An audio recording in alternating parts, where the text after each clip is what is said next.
साधं घरात आपल्या तांदूळ आहे. बरेच जण मला विचारतात, की आम्ही मॉलमधून धान्य आणतो. उघडल्यानंतर डब्यात ठेवलं, की त्याच्यात अळीगोळी होतात किंवा किडे होतात. हे कसं काय शक्य आहे? मी म्हटलं साधी गोष्ट आहे, की त्याच्यात जर सील करून ठेवलेले असतात, त्यामुळे ऑक्सिजन बंद होतो आणि कीटकांमध्ये एक विलक्षण हे आहे, की त्यांचं ऑक्सिजन कमी झालं, की ते निद्रेत जातात. त्याला डायपॉज म्हणतात.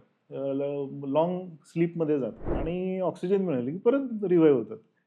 त्याच्यामुळे मॉलमध्ये असतात तोपर्यंत झोपलेले असतात. आले आपल्या म्हणजे ते इथे त्याच्यातच असतात. ते असतात त्याच्यातच किंवा अंडं असतं. कुठेतरी केव्हातरी हां. अंडं घातलेलं असतं. मग ते त्या स्टेजमध्येच राहिलेलं असतं. जसं त्याला ऑक्सिजन मिळतं तसं ते वाढायला लागतं आणि डब्यात आपण काढून ठेवतो. डबे काय आपले एअरटाईट नसतात आणि मग त्याच्यात अळीगोळी व्हायला लागतात. साधारण आणल्यापासून 1 आठवडा 10 दिवसात त्याच्यात अळीगोळी दिसायला लागतात. मग त्याचं आता काय करायचं? बरेच जण विचारतात मला, की "अरे, आता अळीगोळी वाचवायची कशी?" मग त्या काही